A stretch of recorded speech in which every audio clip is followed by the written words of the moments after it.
Hi everyone, welcome to the United Nations Road Safety Collaboration webinar, the 10-step plan for safer road infrastructure. This webinar will be delivered by the International Road Federation and International Road Assessment Program. Thank you for joining us today. We have had over 1,000 registrations from all over the world. It is a pleasure to have you here today.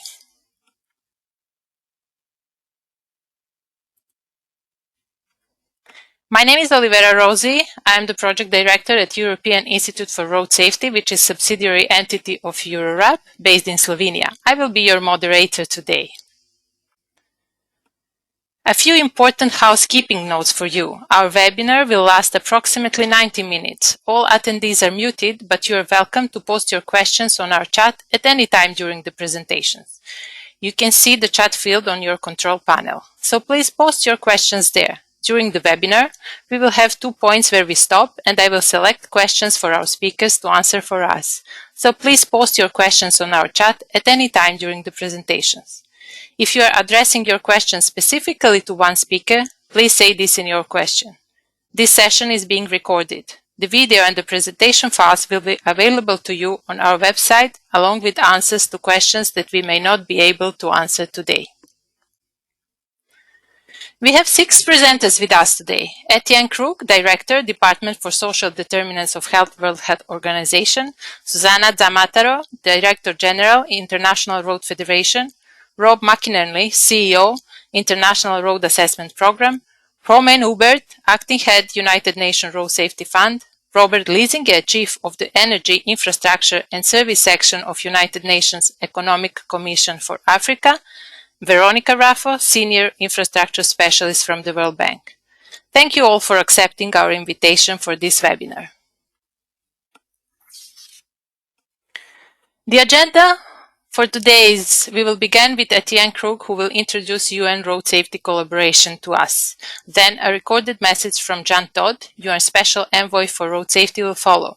Susanna Zamataro will tell us more about UN Road Safety Collaboration, Safer Roads and Mobility Group, and Rob McInerney will present the 10-step plan. Then we will have some time to pick up and answer some of your questions. After this, Romain Hubert will present about UN Road Safety Fund, Robert Liesinger will tell us more about the 10-step plan pilot in Tanzania, and last but not the least, Veronica Raffo will present on investing in safer road infrastructure. Before we end, we will have some more time to pick up and answer some of your questions. So to start the webinar, I will hand over to Etienne. Etienne, the mic is yours, and I will kindly ask you to turn your camera on now and unmute yourself. Thank you very much, Etienne.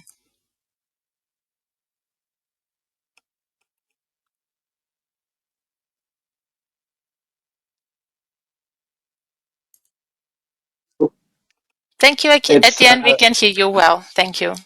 Great. Okay, excellent. Well, it's a great pleasure to be here today with all of you for this first UN Road Safety Collaboration webinar. Some of you might wonder, what is the UN Road Safety Collaboration? It's an informal network we created about 15 years ago when the World Health Organization was asked to serve as the lead agency globally for road safety. We decided it would be important to bring together all of the key players who want to collaborate on setting the global agenda and implementing it. And that's why the UNRSC, as we call it, was created. Members are UN agencies such as ourselves, but also the regional commissions, the World Bank, UNICEF, ILO, and others.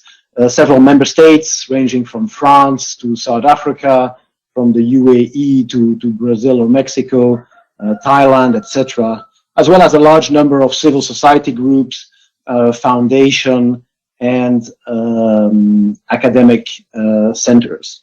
iRAP, iRF, and others are, of course, important members of the UNRSC, and I want to thank them for organizing this first webinar in a series.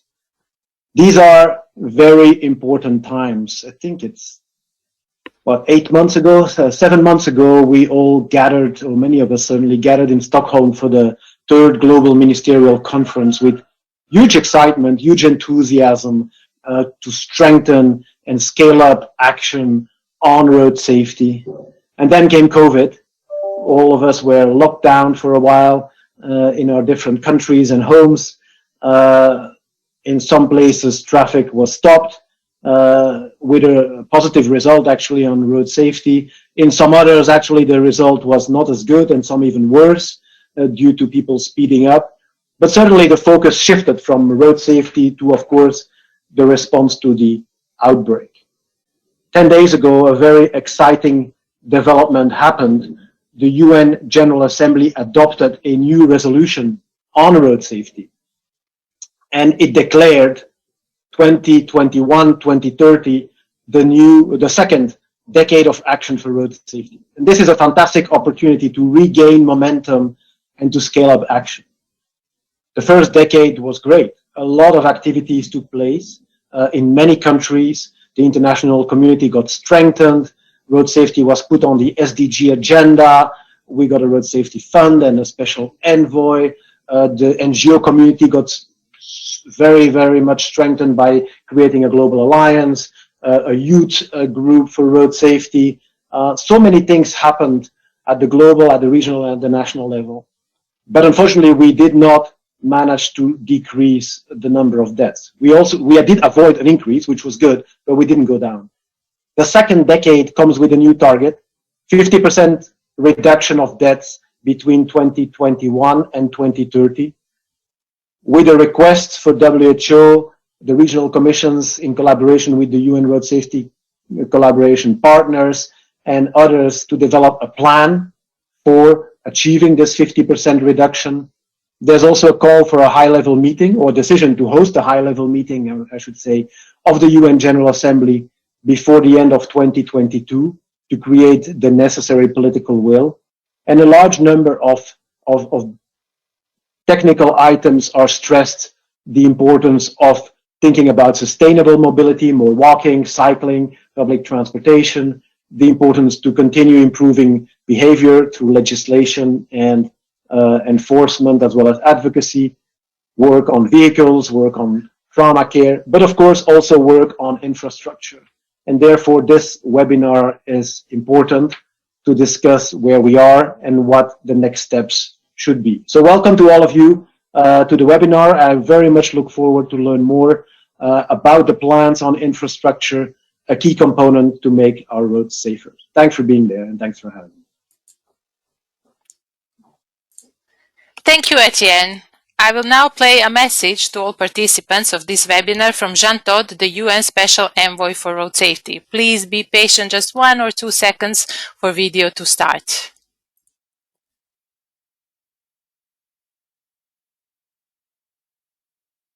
Ladies and gentlemen, dear friends, over the past 5 years, as the UN Secretary General's Special Envoy for Road Safety, I've been advocating for improved road safety all around the world. Today, I strongly support the initiative of the UN Road Safety Collaboration to produce the 10 steps plan for safer road infrastructure.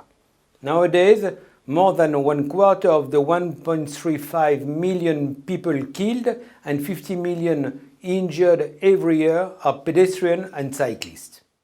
Road traffic deaths remain an unacceptable price to pay, and 90% of road traffic deaths occur in low and middle-income countries. Achieving road technical standards and improving the design of the roads with safe crossing points, cycling lanes, footpaths will have a considerable positive impact. The 10-step plan for safer road infrastructure will build the institutional capacity and regulatory framework to support these targets and unlock the potential of safer roads and safer cities. The project in Tanzania will be the first in partnership with the World Bank's Global Road Safety Facility. In a country where the traffic fatality rate is one of the highest in the world, with more than 16,000 deaths per year, I'm confident that this 2-year project can make a difference and reduce considerably the number of victims of the roads. Thank you for your attention, and I wish you a successful webinar. A very warm welcome on behalf of the International Road Federation and on my personal behalf as well. Thanks to Etienne for making the time to join us today and also to give a first overview of what UNRSC is and what is on behind the corner for us coming up after the great news of the resolution being adopted. Greg and Ollie, please assist me with the slides. Try to move on to the next one. I will try to give you in few minutes a very quick presentation on what is the UNRSC Safer Roads and Mobility group, of which I have the honor and the pleasure of being one of the chairs.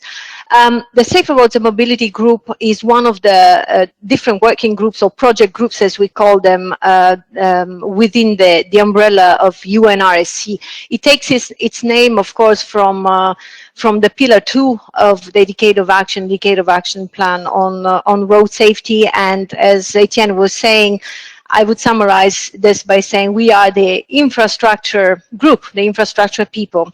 We really look at everything that we can put in place, what are the support measures and tools for us to be able to make our road networks fit for protecting all type of road users, and especially the most vulnerable, of course, pedestrians, cyclists, and motorcyclists. Participation in the group is like UNRSC, is a voluntary participation, meaning that members of UNRSC can decide which group to join. We meet at least twice, at least we used to meet before COVID face-to-face at least twice per year, so in conjunction with the plenary meetings of the UNRSC, and sometimes are also joined by what we call observers, so meaning people who are coming and to pay us a visit and listen or share expertise, but are not necessarily members of UNRSC. Next slide, please. And the picture that you see, and it will be moving, was in fact taken from one of the last meeting. Rather than telling you all the and showing you on the slide extracts from terms of reference, I think I would just summarize in one single sentence what the Safer Roads and Mobility Group is all about. And this sentence is actually what UNRSC is about. It's about sharing expertise amongst us, amongst different organizations, different stakeholders, different type of stakeholders from all the parts of the world, try to identify together and build together solutions. And last but not least, the core is really instigating, facilitating, and fostering partnerships to ensure effective implementations on all those tools and solutions that we have in our hands. Next slide, please. Over the past years, and I'll keep talking to save time while the slides change, we have been focusing our attention specifically on focus areas. And you see them displayed on the screen. The very first one is how do we integrate road safety into the existing systems and policies. Second one, what are the road safety infrastructure management tools and methods that we know that work and are already available right now. The third one, what are the solutions that we know work under different circumstances to fix certain problems. And the fourth one, last but not least, is what are the skills, what type of capacity building activities are needed for us to ensure that from the infrastructure perspective, we make our roads safe. Next slide, please. We have produced quite a number, an interesting piece of work and quite a number of resources which are being currently hosted on the GTKP. The Global Transport Knowledge Practice is what we call a knowledge center that is managed by the iRAP, was created with funding and support from DFID many years ago, and that iRAP keeps on managing today. As you see on the top-down right corner of the screen, we have created a dedicated section on GTKP, specifically to host some of the knowledge resources produced by the different working groups of UNRSC. The web link for the website, it's displayed, and we'll make sure that you will get access to all these slides and recordings after this webinar. Next slide, please. The piece of work, and we can quickly run through this, technology permitting. It's an online, all the resources we have produced, rather than publishing them into a presentation, we have decided, in fact, to make them available on the form of online resources. For focus areas, one, as I was mentioning before, here we're looking into ways in which we can really streamline road safety into the existing systems and policy. And by accessing this section, you will be able to find several examples of how that has been done concretely at national, subnational level, or, for example, as you see in this screen, in this slide, how, for example, the opportunity for the development bank to influence road safety outcomes. Next slide, please. On the second focus areas I was mentioning before, we realized that we do have plenty of tools and methods already exist out there, but we don't have, we didn't have specifically some guidance on when to use and how these tools and methods should be used. And that's exactly what this group has been screening everything that exists out there and presented to you, giving you some indication and guidance on what should be done when it comes, what tools should be done when we are looking at new road schemes or existing roads, whether you're taking a proactive approach or reactive approach. And I strongly recommend you to take a look at those resources. Next slide, please. Thanks. This is the part that the group called the tips, the how-to, road safety solutions. As I mentioned before, there are tons of remedial measures that we know work under certain conditions, and we have provided here some guidance of what can be used, to respond to certain problems, how much it costs, what is needed, and what does it take for those measures to really perform correctly. Next one, and it's the final one about the capacity building. We can have all the best tools and methods and resources, but unless we have skilled people to use those, we will never reach the expected outcomes. So here the group has taken some time to look at what are the skills needed in our profession, and specifically when we look into road safety engineering, for us to perform, and screened also some of the capacity building activities currently existing, the courses, and given some indication as well of what should be the learning outcomes when you organize a certain type of capacity building activities, let's say, for example, road safety audits.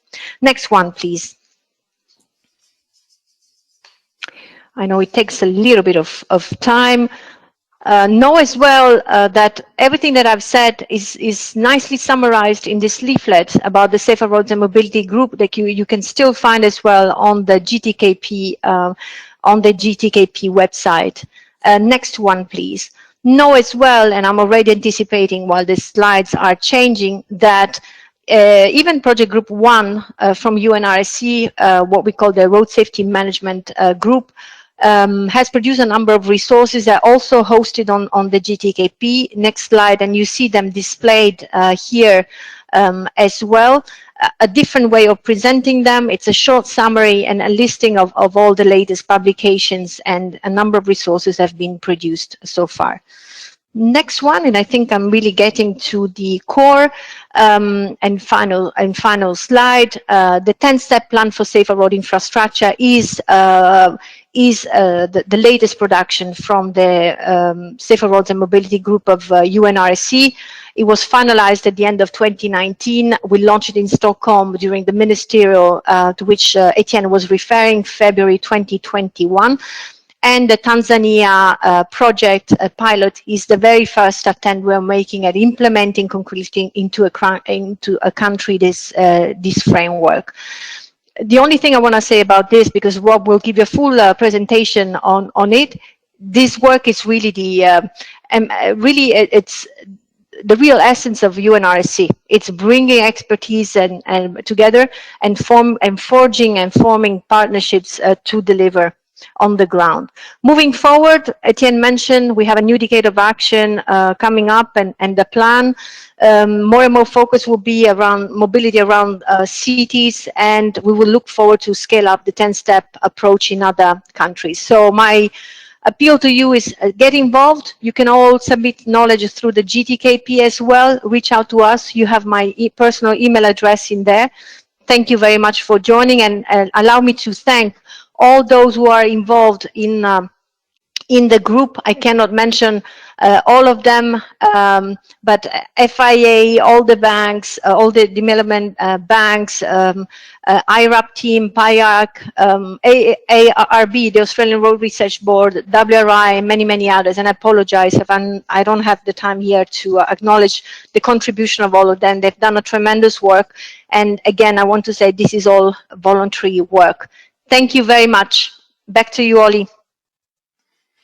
Thank you, Susanna, for the presentation. Thank you very much. I'm passing the mic on to Rob McInerney now, that will tell us more about the famous 10-step plan. Welcome, Rob, and note that you should turn your camera on now.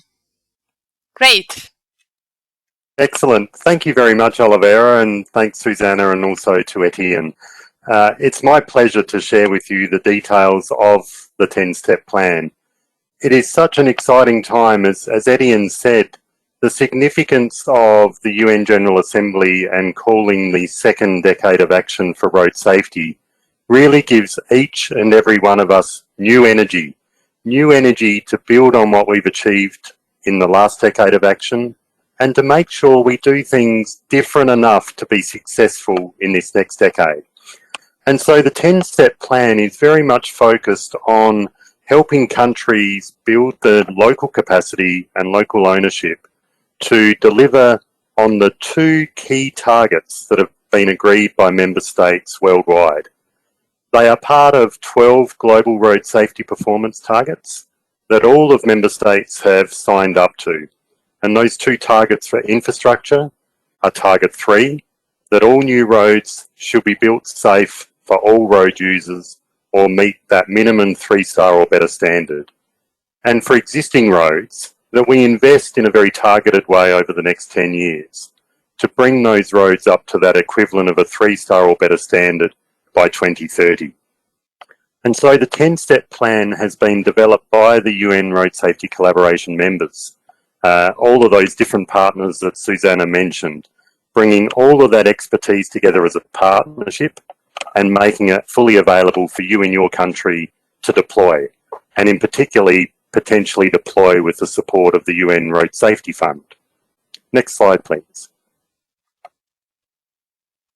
So why are we doing the short summary is there are 100 million reasons why we are doing this. The analysis that we've undertaken suggests that if every country on this earth can reach target 3 and 4 by 2030, that investment in better speed management and safer road infrastructure will save 100 million people from death or injury caused by road trauma. And the best part about that is all of that investment will be high return. In a middle income country, we would see more than $15 of benefits for every $1 invested. Likewise, across every income category worldwide, we will see those benefits. And ultimately, worldwide, see $8 of benefits for every $1 invested. Given there are 0% interest rates at the moment, it's perhaps one of the best investments that governments can make worldwide.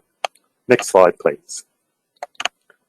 And so the 10-step plan that we have developed is really something that can be tailored based on exactly where your country is, whether that's a high-income country, an upper middle-income country, or a low-income country. The plan has been devised in a way in which you can bring down the best of all the global knowledge and put that together with all the good things you're doing already, but then to basically identify the gaps, build the capacity to fill those gaps, and then ultimately make sure it leads to upgraded roads that are safer for all road users, pedestrians, cyclists, motorcyclists, and vehicle occupants. Next slide, please. So now I'll take you through very quickly the 10 steps. The first step is the National Safer Road Infrastructure Workshop. And that step is designed to bring all of the local partners together. And in some cases, maybe they've never been around the same table together before. We need the people involved in infrastructure safety management in the country across all jurisdictions. The design standards people who are managing the design standards. The people who are looking at the finances within the country, whether that be Treasury officials or whether that be the people looking after the budgets within the road agencies. The industry needs to play a key role as we look at construction quality, but also as that flows all the way through to maintenance activities on the roads that are built, and how all of that links into policy and planning. So the workshop will bring together the national road agencies, the city administrations, the financial experts, the National Standards Agency, the research providers, the universities, and the training providers. All of those key people around one table with one goal. Next slide, please. And that goal is to now have our mind very much on 2030 and the targets. The world has signed up that we will halve deaths and injuries on the world's roads by 2030. And we have to do something different to be able to achieve that. So in terms of infrastructure, if we've got this long-term goal to make sure we're getting our roads up to that 3-star or better standard for all road users, then the first step is to do the organisational mapping of what is already in place in the country. There may be a lot of all the key elements for success already there, looking at all the agencies involved and bringing them around the table, looking at how much money is actually currently allocated to road safety as a whole, but in particular infrastructure and speed management. Looking at the construction capacity, how many people are out there who know how to build pedestrian footpaths and safe crossings, for example, or good barrier end treatments? How do all the organisations work together, and how does that roll right the way through to the construction teams and the communication and performance tracking over time? So that mapping exercise will show us where the gaps are. Next slide, please. From there, we'll start to look at what are the existing standards that exist in the country. Now, for every country worldwide, they have some degree of road design standards that are used right across the country. In some cases, they may be very much centred on vehicle occupants and making sure the road design elements needed to handle capacity, to handle the weight of traffic, but also to get the desired speeds are actually part of those design standards. And we need to bring all of those together and understand, is there parallel design standard for urban areas? Are there design standards for pedestrians and cyclists and motorcyclists? How do we cater for high volume and high speed rural roads or our expressway standard roads? How do we build facilities for public transport? And so it's looking into all of those standards and in particularly understanding how they apply in relation to the speeds and speed management, but also everything from those urban design standards like NACCHO through to the Indian Roads Congress, the Colombian standards or Austroad standards. What is already there and therefore what is already working well and what can be improved. Next slide, please. The other part of step 3 is to look at the financing. Importantly, what we know is that to invest in road infrastructure safety is very high return on investment. But what happens in most road budgets is there is a very, very large amount of road budgets that are part of national budgets that are very much focused on the brand new capital investment in infrastructure. And we need to look at that money and see that it is being well tasked to deliver the road safety outcomes that we desire, to hit that target 3 for 3-star or better standards for all road users. So the first step is to look at all the local financing that's being mobilised in big capital projects, in road maintenance, in city administration budgets, as well as national budgets. But then also bring that together with an understanding of what's happening from the international financing perspective. That might be public-private partnerships for toll roads and concession roads, the sort of investment that the European Investment Bank might deploy and support countries with, as well as the multilateral development banks like the World Bank, IDB, Asian Development Bank, African Development Bank and others, as well as the aid agencies. How does all of that money flow into the country, and how can we make sure that it's well tasked to deliver our road safety goals? Next slide, please. So step 4 is to make sure that we are really aware of what's happening around the infrastructure piece. In other words, the National Road Safety Strategy for the country. And what is the governance for road safety in your country? And how does this infrastructure and speed management part that we need to influence and deliver on fit within the National Road Safety Strategy? Both within the safe system outcomes and all 5 pillars, but also within all of the agencies as they relate from sort of national agencies to state and provincial agencies down to local government or city administrations. So we need to build our action plan within the context of those existing programs within the country. Next slide, please. Step 5 is that we now come back to those design standards that we've already sourced and look at how can we make them better, and ultimately systematically make sure that by just applying the design standards in your country, it will by default deliver 3-star or better outcomes for every road user. And we've got some great resources already developed, as Susanna highlighted with the GTKP resources, but also the PIARC Road Safety Manual, a fantastic wealth of information on good design standards, good policy, good road safety management structures, and how that relates to guidelines to build roads. Likewise, iRAP and as part of the Safer Africa partnerships have delivered reviews of design standards already in countries like Cameroon, Burkina Faso, Tunisia and others.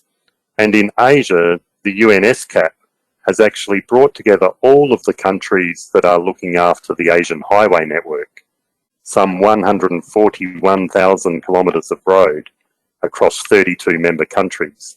And they have already looked at what standards need to be in place to make sure that 3-star or better performance measure is met. So there's already some great global resources that can help supplement your local national programs. Next slide, please.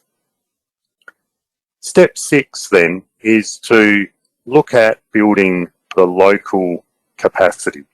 And that's not just about local capacity once off, it's about building local capacity to be able to train and accredit and continuously support local capacity in your country.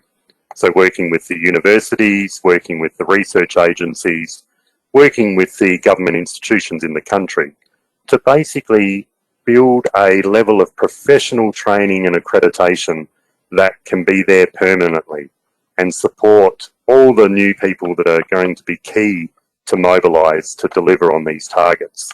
And again, the PIARC manual and the training that's available there, the iRAP international courses on road safety engineering and road safety audits are available.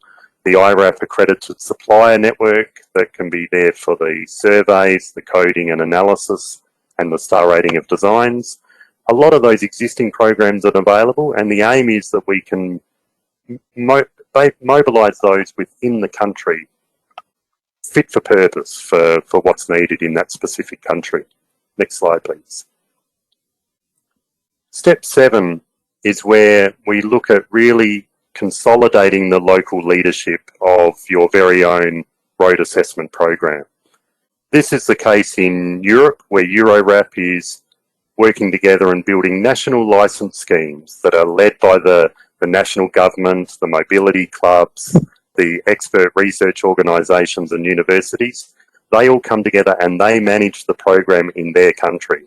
Likewise in Brazil, a great program led by DENICH at the national level, supported by LabTrans, and then also supported by a fantastic supplier network that is being able to deliver the program across Brazil.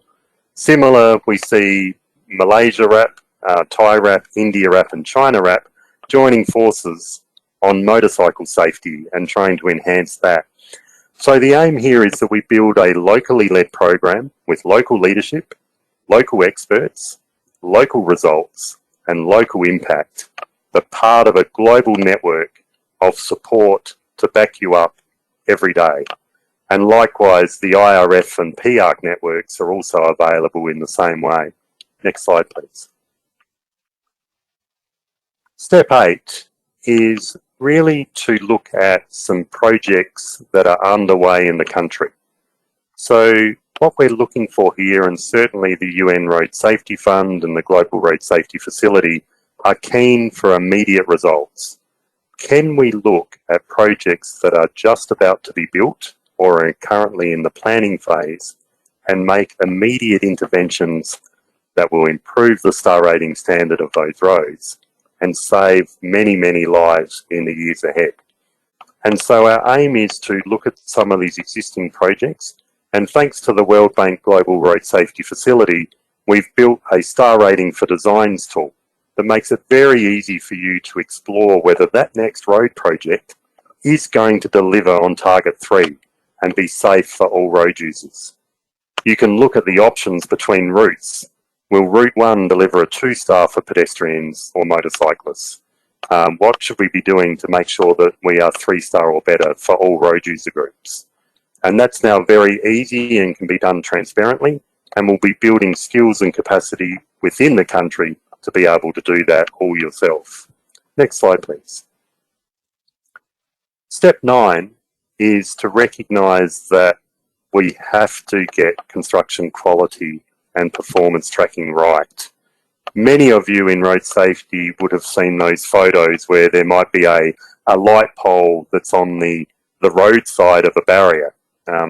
Clearly a mistake at the construction stage, and we need to make sure that whether it's barrier systems or footpaths or safe crossings, that they're actually built very well and that they meet the purpose for which they're intended, and the construction quality is there to make sure that it lasts into the future.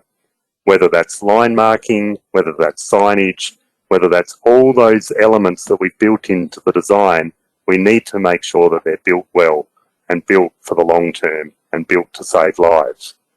Likewise, we need to do the performance tracking. How much is this helping us contribute to our 2030 target? How much are the fatality and serious injuries before and after the construction has happened? And that way we can build better local knowledge about what works and what doesn't, and improve your models and make better decisions going forwards. Next slide, please. And step 10 is probably my favourite. I think the reality is that engineers are typically very modest. If he or she has just finished doing a great road design or a great construction project, we tend to move on to our next project. We rarely stop to celebrate what we've achieved. And certainly within the road industry, we have so much potential to save lives. As I said, over 100 million deaths and injuries could be saved with safer roads and safer speeds over the next 10 years. So we need to celebrate and communicate that. So we encourage ministers to be alongside design engineers, to be alongside the construction team and the maintenance team to ribbon cut these brand new 3, 4 and 5-star roads. 5-star roads for cyclists in Bogota, 5-star for pedestrians and cyclists in Shanghai in China, 5-star national highways in Australia and Spain, 5-star, 4 stars for pedestrians in Vietnam. Each one of these should be celebrated because we are going to save lives. Next slide, please. And that really brings me to the conclusion, and that is that we have the potential to save 100 million deaths and serious injuries over the life of the treatments we build if we can bring our roads up to more than 75% of travel for pedestrians, cyclists, motorcyclists and vehicle occupants to that 3-star or better standard by 2030. We will help make sure that road infrastructure makes its contribution to a halving of road deaths and injuries by 2030. And ultimately, this is the win-win-win of road infrastructure investment. We will save lives, we will save money, and we will create jobs. Thank you. Thank you, Rob. Great. Thank you for excellent presentation. I think now it's a good time to answer a couple of your questions. There have been a lot of questions. There is one addressed to Susanna.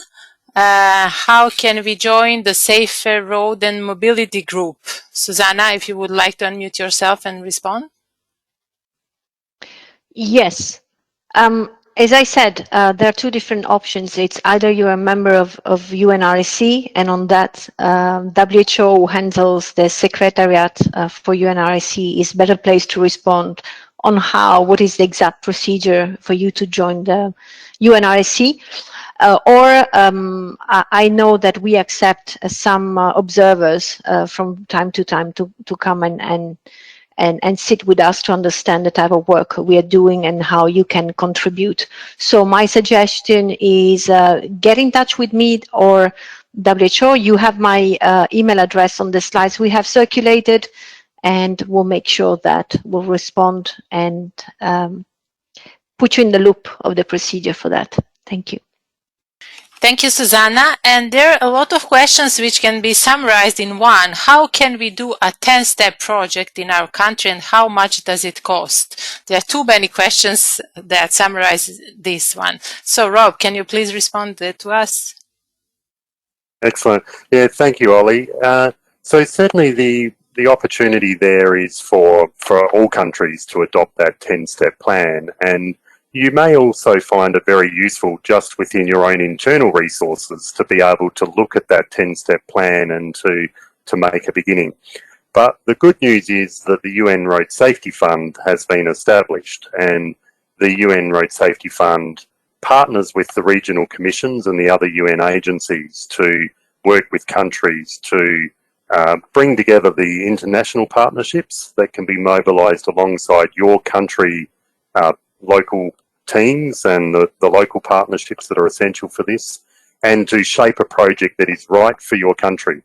So to give you an idea, the Tanzanian pilot will be supported with around 400,000. I think maybe Robert can update the exact values, but 400,000 US dollars, thanks to the UN Road Safety Fund and all of its donors.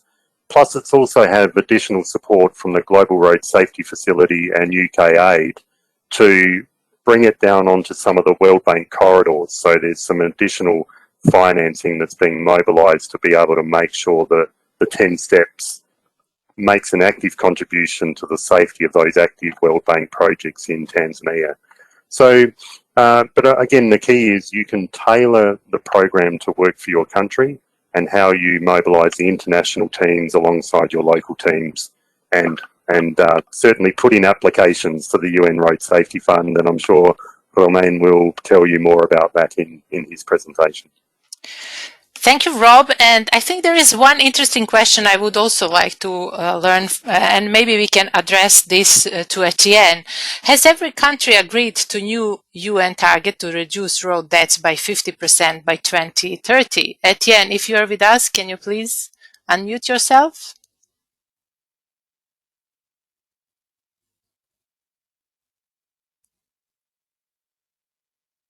Or maybe someone else wants to pick that questions up.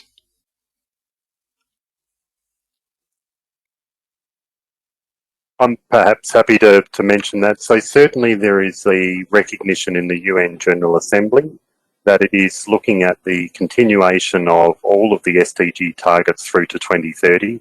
And as part of that, it is a commitment to halve the deaths and injuries by 2030. So that is correct. It's been agreed. And that's now in place and will certainly form the basis of the next second decade of action for road safety. And again, we certainly aim to achieve it this time. Lives will be at stake, and we encourage every country to make sure they adopt at least a 50% reduction in deaths and injuries by 2030 based on the 2020 baseline. Thank you, Rob. Great. Ollie, if I may as well, the resolution that Etienne was referring to, and which is the big news of the past 10 days for us, it's now available on the GTKP homepage. And there you will see already the list of countries who have been supporting the specific resolutions that, in fact, endorses the Stockholm Declaration, also available on GTKP, and then, yes, confirming now the new target for 2030. Thank you, Susanna. Excellent. Thank you all for your responses. I suggest that we progress now with the agenda, and I'm passing the mic on to Roman Hubert. Thank you, Roman, for joining. The mic is yours, and I may kindly ask you to turn your camera on now. Thank you. We can see you. Welcome, Roman. But we can't hear you.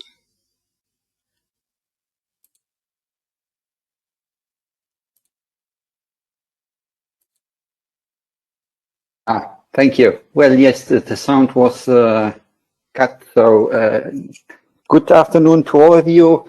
My name is Romain Hubert, and I'm the head of the current acting head of the Road Safety Fund Secretariat. Thank you for the introduction, Ollie. First slide, please. Yes, thank you. So the Road Safety Fund was established in April 2018, and it has the vision to build up a world where roads are safe for every road user and everywhere. And this vision, let's say, is implemented by our mission. Our mission is to finance and leverage further funding for high-impact projects based on established and internationally recognized best practices that increase road safety and minimize eventual and eliminate road safety traumas for all road users. We are working together with a lot of road safety stakeholders and also financing instruments with 11 participating UN organizations, governments, private sector, academia, and civil society. And the fund is governed by an advisory board together also with a steering committee. The advisory board is doing the strategic vision of the fund, and the steering committee is taking decisions. Next slide, please. The added value of the fund is a pooled financing, and we try to ensure the complementarity for multiple financial partners and avoid duplication in the allocation of such resources to multiple implementing partners. We are coordinating capacity building and technical expertise together. We are doing these joint efforts with a lot of partners, so broad partnership to ensure sustainable changes. The basic documentation or guideline we use for the evaluation of projects in general to identify the national gaps in road safety systems and to coordinate the priorities to look for impactful road safety efforts by the different projects is done on the basis of a comprehensive framework plan. It's the so-called Global Framework Plan of Action, but I will come to that later in a later slide. We are also interconnecting the Sustainable Development Goals of the United Nations, so especially Goal 3.6 and also Target 11.2. And as a catalytic funding, we are trying to leverage the financing support and all the to pool the resources and the fund is the oversight and accountability of the fund is ensured by UN rules and regulations. Next slide, please. So the input of the fund is by the different contributors to the fund, so donors. We have received up to date 20 million in pledges by 12 donors. The donors are shown on this figure. There are 1/3 coming from government, so from the public, let's say high-income countries, and around 2/3 by private donors, which are also listed on this slide. Let's say the high-income countries and private donors give the money to the Multiple Partner Trust Fund office in New York, and we disperse this on the basis of decisions from the steering committee, and then to the different countries, low and middle income countries. Next slide, please. This is the output, let's say, where the disbursement of the funding is done on the basis of projects in as I said, the fund is operational since beginning of 2019, and the first 5 pilot projects have been funded or have been dispersed beginning of 2019 on the basis of a decision from the steering committee in 2018. And these 5 pilot projects are now in the implementation phase in 8 countries. Unfortunately, most of the participating implementing partners have asked for a non-cost extension due to COVID. So we expect that the first pilot projects will be implemented by the end of this year. In the end of 2019, we launched a further a call for proposals with 10. There was the decision beginning of this year by the steering committee to finance 10 projects in 12 low and middle income countries. And as you can see on the slide, Tanzania is one of these countries with $480,000 for this specific project in Tanzania. And the next call for proposals, I have also a slide at the end of my presentation with some information. Next slide, please. So the Global Framework Plan of Action is one of the basic documents, let's say. It's an excellent guideline document to explain the 5 pillars of the Global Framework Plan of Action. And it is considering also the areas of legislation, enforcement, education, the innovative technology, and also the support by international road safety conventions. The fund is also taking into account the funding criteria and priorities for the individual projects related to sustainability, to efficiency, effectiveness, and so on. Rob already explained a little bit this. So, and the current funds projects support the design and implementation of national strategy to improve the road safety in these low and middle income countries. It is enhancing the capacity building from the national agencies to improve road safety, to contribute to safer vehicles, to enforce the better enforcement skills, and also to do such as the speed management programs, for example. These are elements which are focused in this Global Framework Plan of Action. Next slide, please. The road safety project in Tanzania, I guess that Robert Leasing will talk a little bit more about this. I wanted only to emphasize that this is one of the first projects which have been co-financed together with the Global Road Safety Facility of the World Bank, and it has also a quite large partnership. So it's the ECA, the Economic Commission for Africa, together with the International Road Federation and also the International Road Assessment Programming, which are involved in this in this project. So it's really a multi-partner project.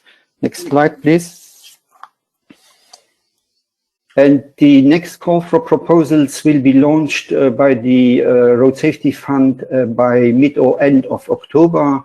It has a limited circulation. The first call last year was a global, let's say an open call, and this will be a limited circulation in this respect. Let's say that we will not publish the application documentation on our website as last year, but it will be circulated by the participating UN organizations to the different countries.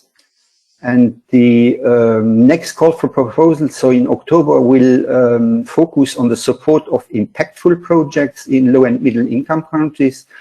It will encourage the complementarity between road safety partners. So if there is a large participation of partners, that would be great. And we promote also the interconnection with the SDGs, as already said. And it will also partially connect with the COVID-19 measures. Next slide, please. That is the final slide. On our website, you can find a number of recent publications on our work on the different projects which we are now in the implementation phase. And we also have a quite good publication on the foundational road safety system concept to make a road safer in the decade of action 2021-2030. In this document, you can find also a little history, let's say, on the road safety, which is also, this document can be used as a lessons learned document for the next decade of action, which is now currently being developed by the different regional commissions together with the World Health Organization. So thank you for your attention, and yes. Thank you, Romain. Thank you very much for your presentation. We shall now welcome the presentation from Robert Liesinger. Robert, the mic is yours. I will kindly ask you to turn your camera on.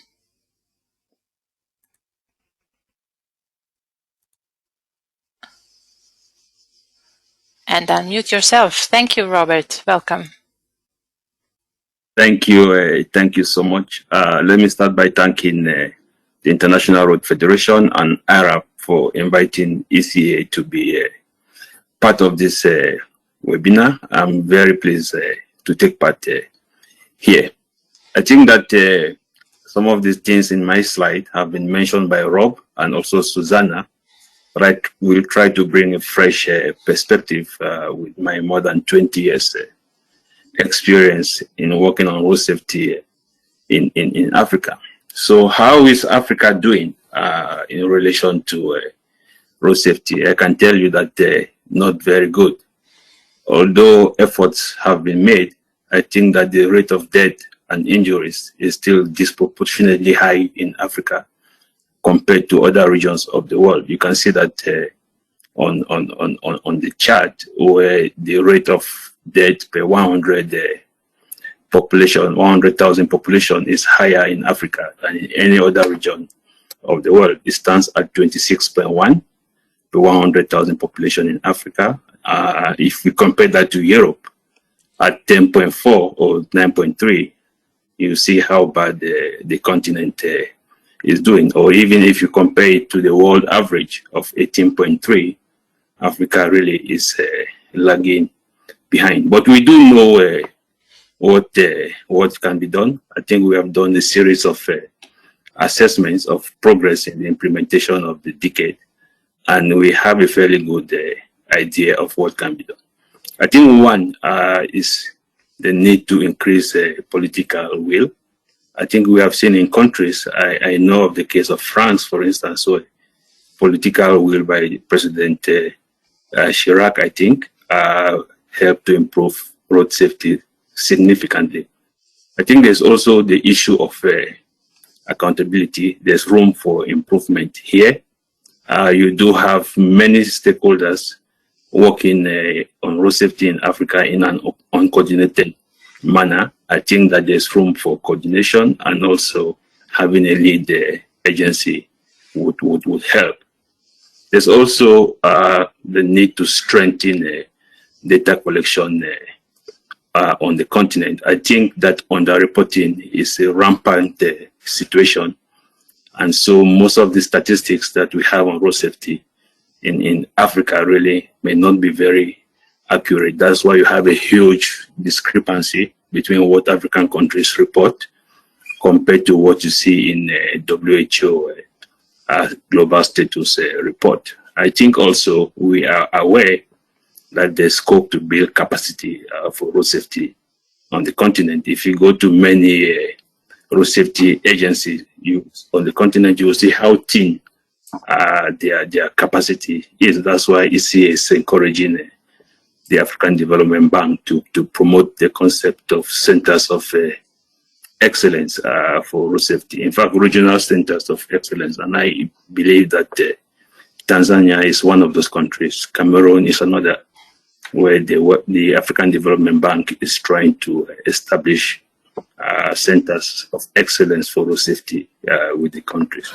I think last but not the least, also the scope to scale up the efforts that we are seeing on the continent. Of course, it's good to have pilot projects, but I don't think those would be sufficient to improve road safety to the extent that we require.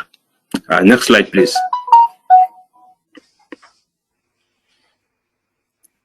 Can we move to the next slide? Yes, thank you. So this brings me to the 10-step pilot project in Tanzania. I'm not going to go into too much detail. Greg has already said a lot about it, but suffice to say that it's a 2-year project funded by the UN Road Safety Fund. I think that also the Global Road Safety Facility is co-funding this initiative, as well as the UK aid. I'm just from a meeting where we were discussing about how to come up with an action plan for the new resolution that Susanna mentioned. And there was a little bit of debate as to whether the first decade was successful or not. And I said, I think we may not have achieved the objective of halving the number of dead, but there were a lot of achievements. For instance, the UN Road Safety Fund is one of those achievements. It's thanks to that fund that we're talking about the 10 steps project in Tanzania today. And we have another project in Uganda. And I think that the fund will provide other opportunities for African countries. That's why ECA is pleased to be involved in implementing a 10 steps project in Tanzania, together with the International Road Federation, iRAP, which is already doing a lot in Tanzania, PIAC, the World Road Association, as well as the Tanzania Road Association. Next slide, please. Yeah, I spoke about the road safety situation in Africa. What about Tanzania? Well, I mean, the slides that you see, the charts that you see gives a picture of the situation in Tanzania. I think that in terms of death, all categories of road users are affected, but suffice to say here that the pedestrians and passengers of four-wheel cars are really hit hardest, with 30% each of the share of casualties. So if we were to be scientific here, one would suggest that efforts should be put to address pedestrian and passenger safety. But we should not forget other categories, including cyclists, riders of motorcycles or motorized 2 or 3 wheelers, which have up to 23% of the share. This is really huge. In terms of the trend in Tanzania, you see that between 2007 and 11, there is a increase in the number of deaths per 100,000 population. It then plateaus up to perhaps 2013. And then we see a decline. This is encouraging news if you consider that in many African countries, we see that the rate of death today is actually higher than before the decade. But of course, one has to take this chart with a bit of caution, because of the underreporting of deaths, which I mentioned earlier. Next slide, please. Yes. So how is Tanzania doing in terms of efforts to improve safety of its infrastructure? I think that we see positive trends. For instance, audit or star rating is required for new road infrastructure. This is really good if we are to achieve the target of the UN of having 3-star roads for all new construction. It's also good that we are increasingly seeing design standards for the safety of pedestrians and cyclists. Of course, this is partial, which means that there's room for improvement. It's also good to see that inspections are going on for existing roads. Star rating of existing roads is happening, and I think that the iRAP is doing quite some good work here already. It's also good to see that the country is investing to upgrade high-risk locations, and also policies and investment in urban public transport is going on in the context of road safety. This is good because if we look at the Sustainable Development Goal 11, it's about safety of cities, basically through investment in urban mass transit solutions. Next slide, please.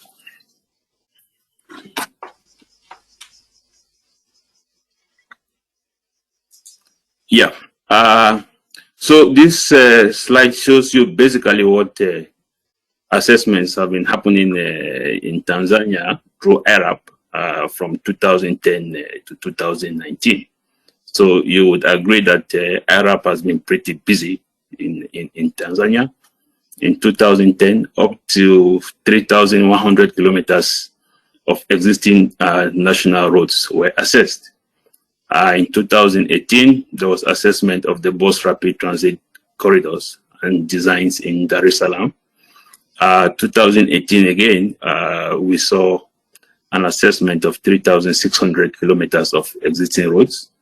Again, in that same year, an assessment of 2,400 kilometers of national road designs. And in 2019, just last year, there was a post-construction assessment of the Mafinga-Igawa corridor. I think what this slide shows you is that the country has been busy with the help of iRAP, not only to assess existing infrastructure, but also designs, which is a good thing. And I think this speaks directly to both road audits and inspections.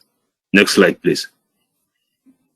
And I should mention that up to 350 participants have been trained on the iRAP methodology, which is a significant number of people trained. Now, in terms of the iRAP assessment in Tanzania, an example findings for the 3,000 kilometers of national roads, which I mentioned in the previous slides, can be seen here. The results show that the majority are 1 or 2-star roads, which means that they fail, they don't meet the voluntary target of the UN, which says that all new roads should be 3 stars or above, or existing roads should be upgraded. So the majority of the roads in the country that have been assessed don't meet this voluntary standard. I think the results also show that we have a lot of high-speed roads, which 70% is 80 kilometers or more. There are no median treatments, few paved shoulders. 19% of the roads have shoulder. There's limited line marking. Only 11% of the roads have lines. Limited sidewalks. No wonder we see a high rate of pedestrians being killed in one of the slides that I showed.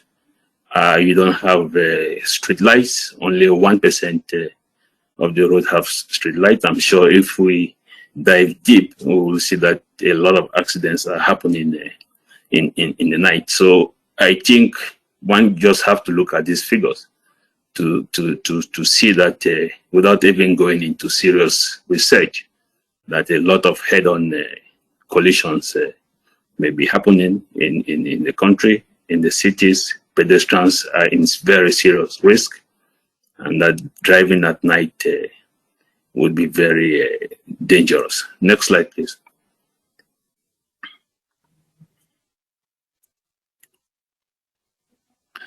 Okay, the 10-step pilot in Tanzania. I wouldn't say too much about the 10 steps because Greg has said it, but perhaps I should look at some of the remaining slides with a fresh perspective on an experience from what I know in other African countries. But let me say that the aim of the pilot project in Tanzania is to build institutional capacity and regulatory framework to support UN targets 3 and 4, which I have mentioned. Greg also mentioned, and I think Susanna mentioned in relation to road, safer road infrastructure. So the expected outcomes are 3. One is to develop the national RAP program. I think I was in South Africa last year, and I saw that they do have an assessment program in South Africa. So it could be a good thing for Tanzania as well. Training and accreditation system, that is another objective. I think also this is in line with effort to address the capacity issue, which I mentioned, and also very much in line with the idea of having centers of excellence for road safety.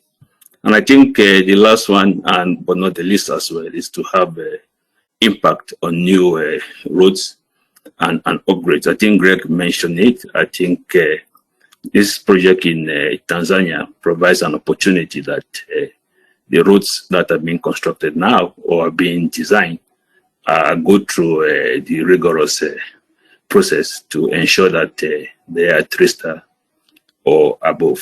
Next, please.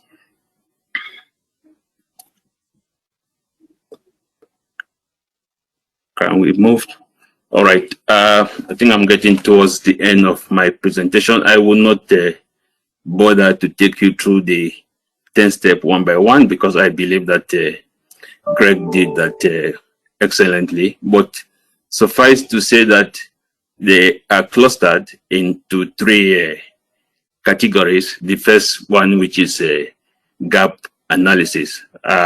Basically, this is an institutional assessment opportunity where you bring all the stakeholders together in a workshop where you do an institutional mapping, who is doing what. I think I mentioned earlier that there are a lot of road safety stakeholders in many African countries. They generally don't collaborate with each other. Sometimes you even have the impression that there's competition among the different stakeholders. So this kind of national workshop and mapping enables us to know who is an actor, who is responsible for what.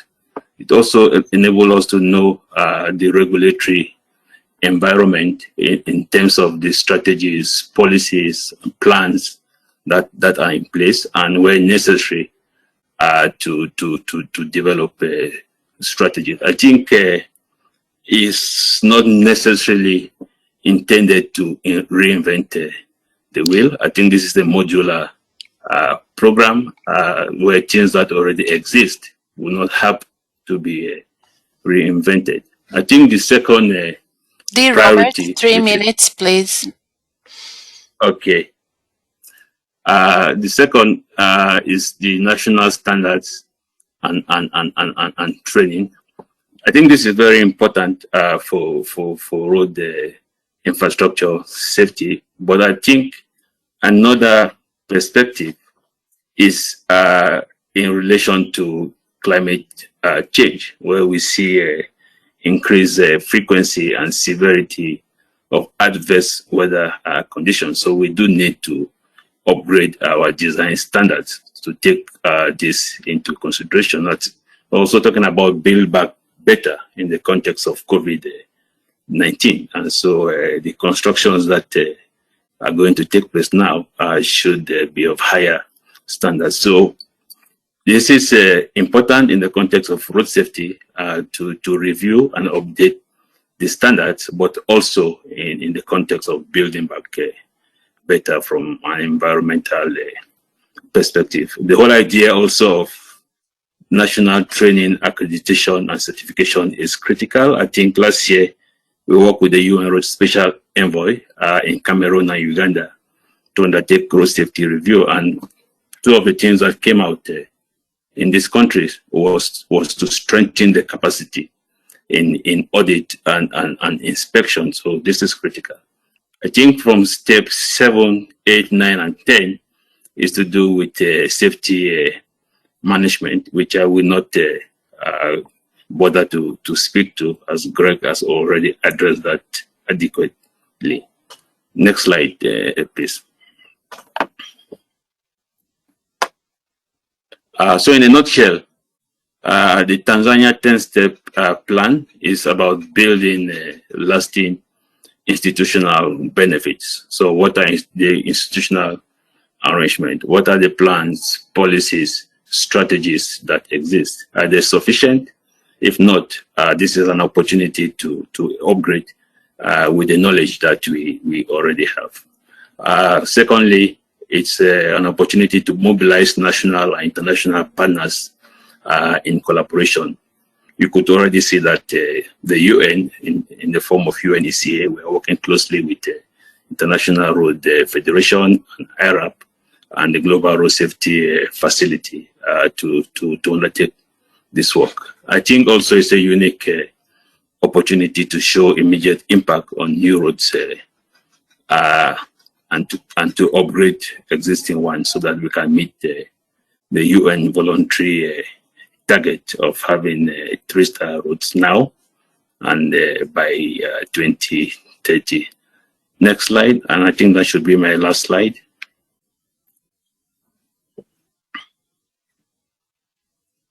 Yeah. So if you want to know more about the 10 Steps pilot project in Tanzania, you could contact me, Robert Lissinger, that's my email address, or you could contact Susanna. I should say that the project is about to start. All the preparatory work have been done. So we are about to hit the road.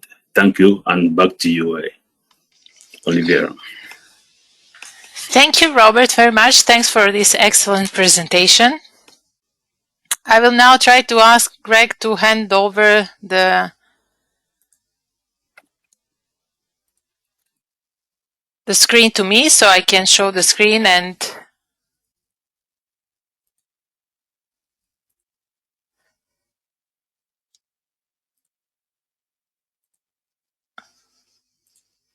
welcome by this, last but not the least, Veronica Rafa for the final presentation today. Veronica, the mic is yours. I will kindly also ask you to turn on your camera. Thank you very much. We can see you well. Just we can't hear you at the moment, so we need to unmute you.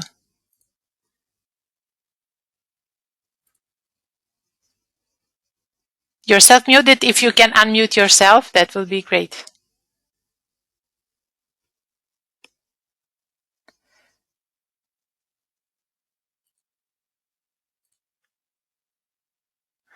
Veronica? Hello, can you hear me now, Yes, Oli? we can hear you very well. Great. Thank you, Veronica. Go on. Thank you so much. Thanks to IRF and iRAP for inviting the World Bank to join this webinar. I'll be sharing with you some of the work that we're doing in our infrastructure projects. Oli, can you put up the slides?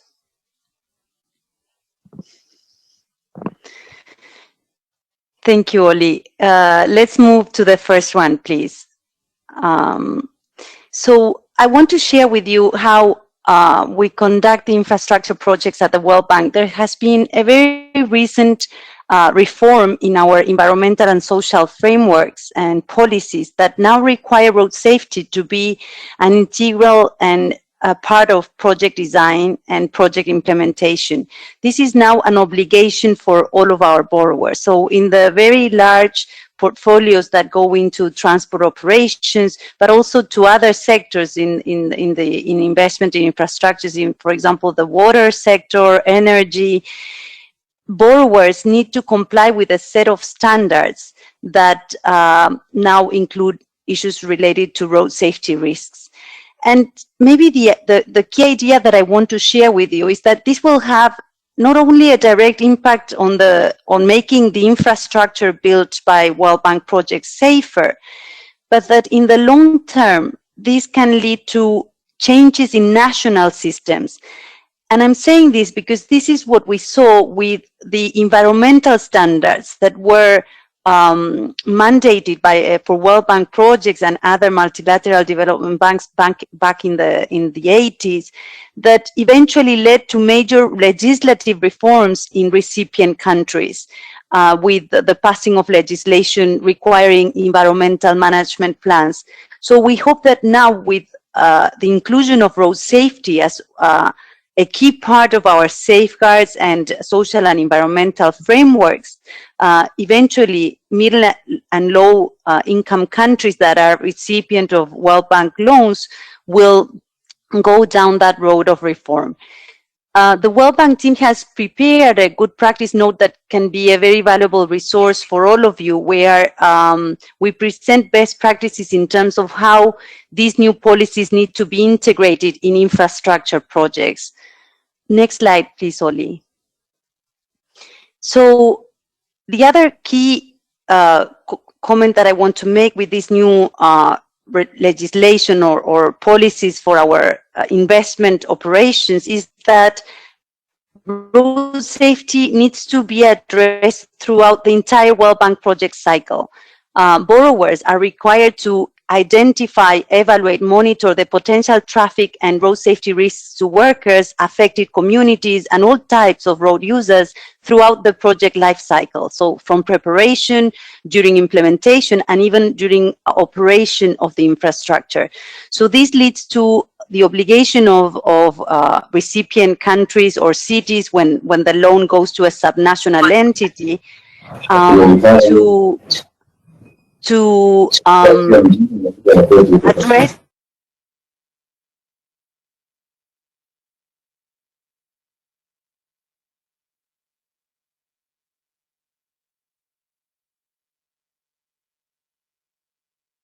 that will be part of the investments. So this is a very comprehensive approach throughout the entire project cycle. Next slide, Oli, please.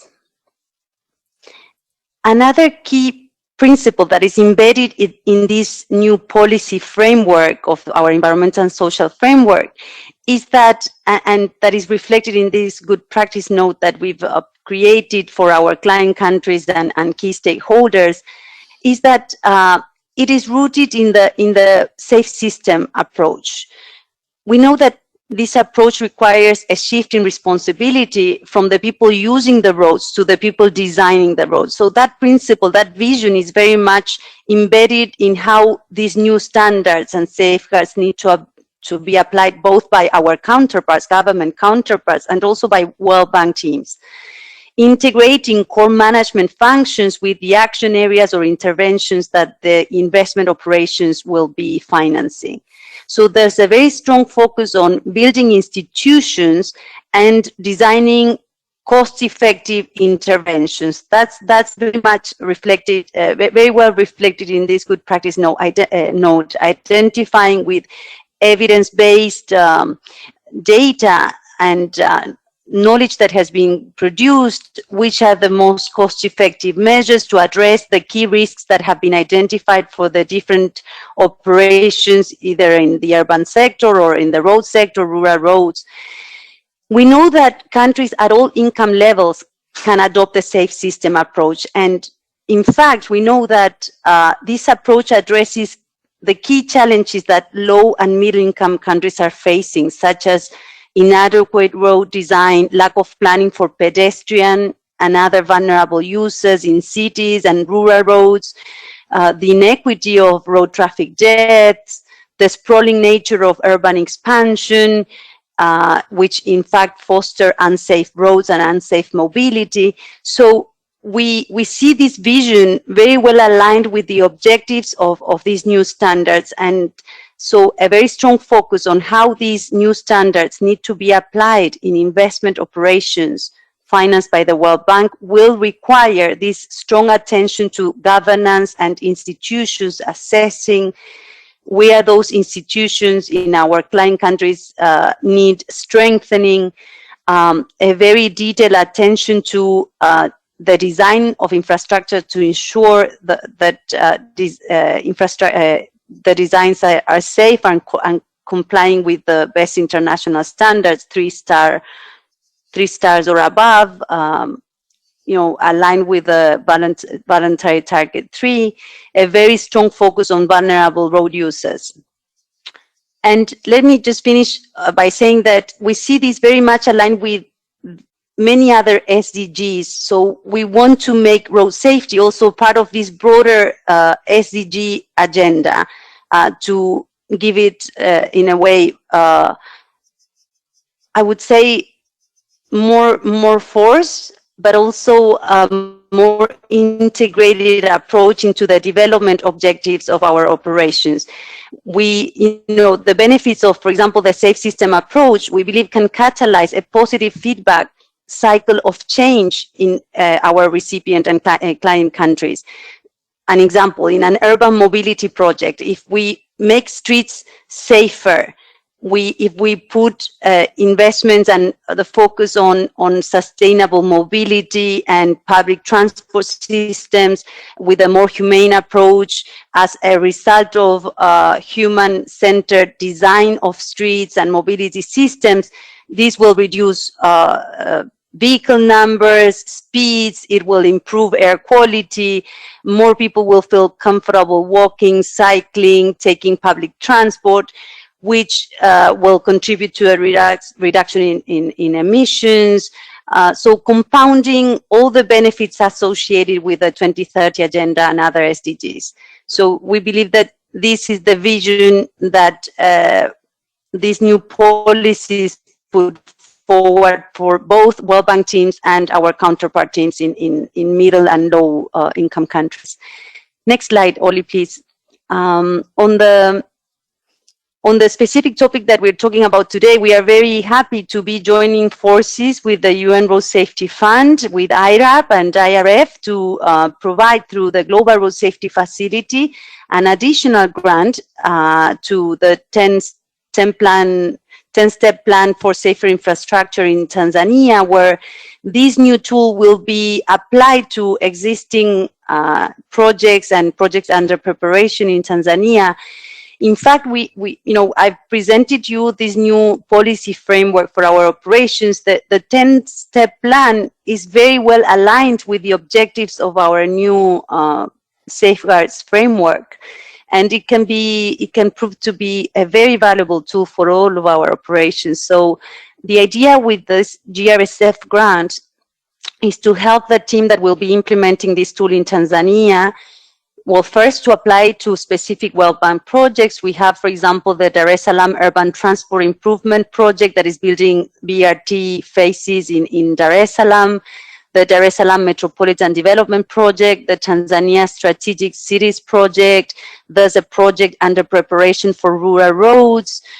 So through those World Bank operations, the testing and piloting the 10-step plan will also help improve the tool, while at the same time improve the design and implementation of these World Bank operations. So there's a 300,000 grant from the GRSF, from UK Aid, which will focus in particular in identifying the impacts of this new tool. There are 2 research questions that this grant will try to address.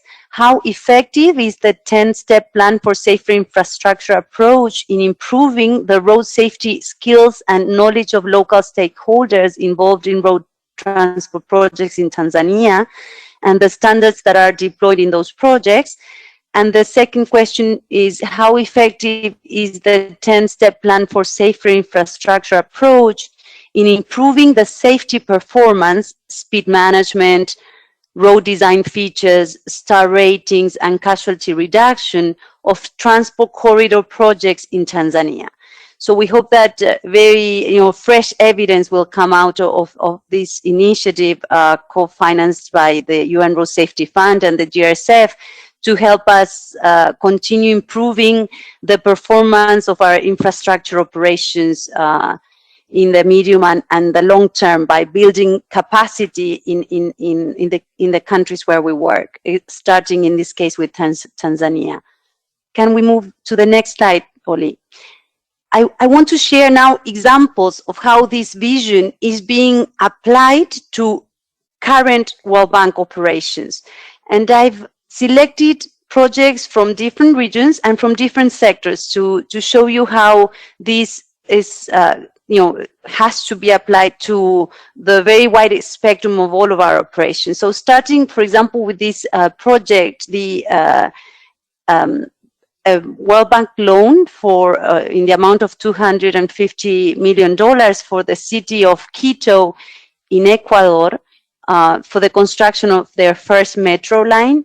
Here, the team secured a grant from another source, the Korean World Bank Partnership Facility, to enhance the design of the infrastructure around the metro stations to make sure that the accessibility to these metro stations consider issues of road safety for the systems users, for the pedestrians in those areas. So this grant is being used to improve the road safety aspects of these investments by testing speed management technology in the city of Quito, improving the city capacity to manage road safety data, to collect and manage and analyze and feed that analysis into policy design, so enforcement, data management, and of course the design of the infrastructure around metro stations. Next slide, Oli, please. So that's the first example I wanted to share with you. There's this other example, and actually Rob mentioned this star rating for designs tool that was developed by iRAP with GRSF support, and that was recently used for the design of a BRT corridor in the bus rapid transit corridor in the city of Sao Paulo, Brazil, with a 97 million loan from the World Bank, and where this new tool developed by iRAP was used to assess the safety of the designs and improve those designs. And this was supported not only by the GRSF, but also by the Bloomberg Initiative, with support from iRAP, from WRI, from the World Bank team working with the driver tool for crash data collection and analysis. Next slide, please, Oli. Then I selected a project, an urban mobility project in Tanzania, to share with you. This is again a project where the Global Road Safety Facility provided a grant to the task team, and we used those resources to improve the design of the phase 2 of the BRT in Dar es Salaam. Well, actually, Robert Lisinge also mentioned how iRAP developed those audits, but we also used those resources to improve we carried out road safety inspections of phase 1, which had been undertaken many years ago and where this policy framework was still not in place. So those inspections were carried out by a WRI team, and improvements were identified for the existing infrastructure of phase 1. And under the second loan for this operation, those improvements are being financed to actually improve the safety, mostly for pedestrians and the users of the system in how they access the BRT stations. Next slide, please.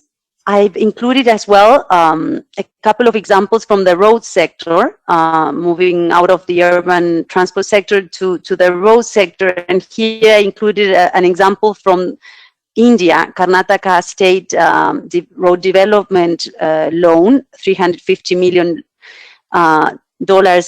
for the road sector in this Indian state, where a multi-sectoral approach was used both for the design of the loan, but also for the design of the infrastructure investments using iRAP assessments to select engineering safety countermeasures.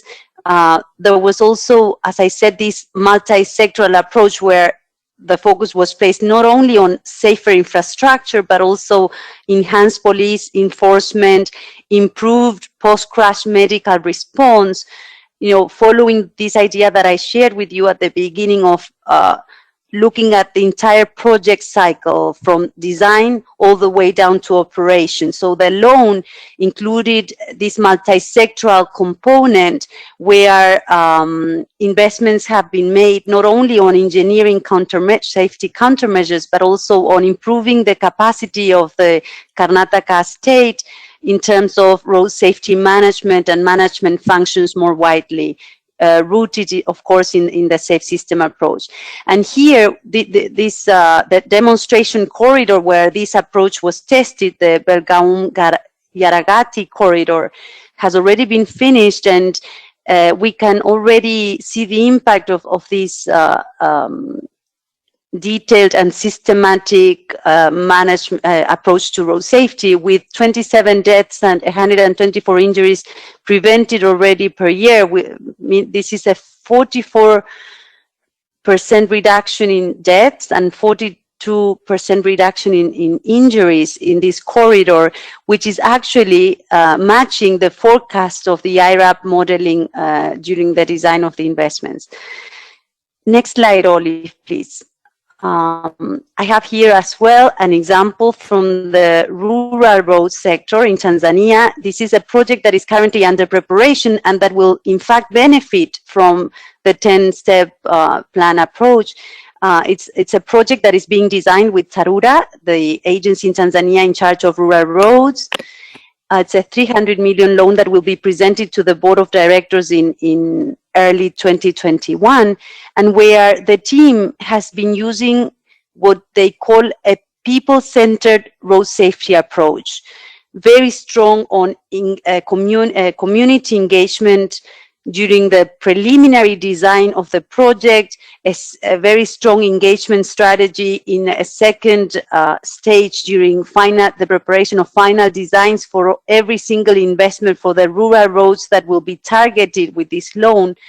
A very strong focus on listening to all road users, but a strong focus on women, vulnerable users, children, to make sure that the investments that will be financed with this World Bank loan will consider the needs of these vulnerable users and make sure that the safety standards comply with best practice to protect these users. This is the Roads to Inclusion and Socio-Economic Opportunities project for Tanzania.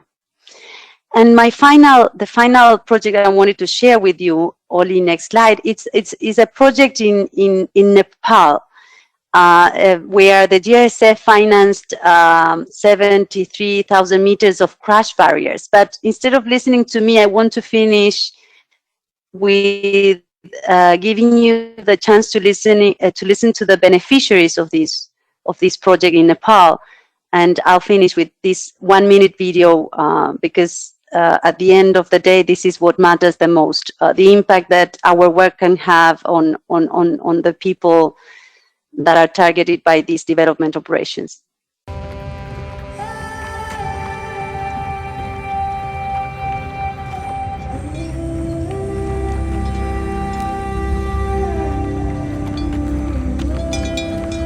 Crash barrier लगाउनभन्दा अगाडि एक्सिडेन्टहरु परिरहेको थियो।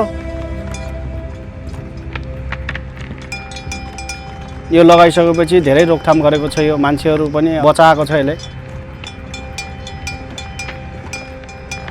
म सुर्खेतदेखि Kathmandu long रोडको driver, night चलाउन लागेको 14 वर्ष भइसक्यो।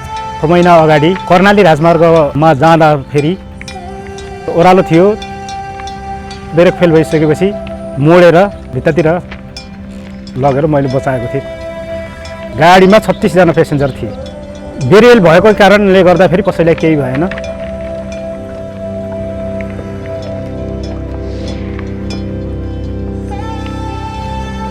म सेफमा भएको कारण मैले छोराहरूलाई भेट्न पाएको छु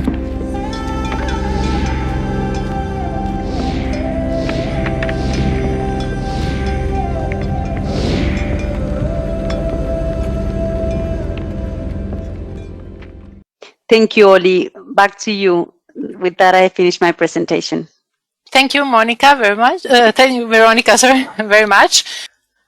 Now there was a time when we would answer some of your questions. There had been a lot of very interesting questions. Many of them had been responded by our presenters already, but it seems that time is running out, and I would like to propose that to all those questions that we haven't had time to respond during this webinar, we will post the answer on our website within, let's say, a week. We will also post the video from Jadot that we couldn't play due to technical difficulties. So your feed is very important to us. Please stay on the line and complete an evaluation form about this webinar session. Once we end the session, there will be a pop-up screen with the form. Finally, thanks everyone for joining and showing interest in the UN Road Safety Collaboration webinar, the 10-step plan for safer road infrastructure. Thanks to our speakers and organizer of this webinar, International Road Federation and International Road Assessment Program, and the UN Road Safety Collaboration for enabling this initiative. Thank you all for your patience with our technical difficulties we have experienced. We hope you have enjoyed this webinar. We look forward to seeing you on next occasion. Goodbye and have a good rest of the day.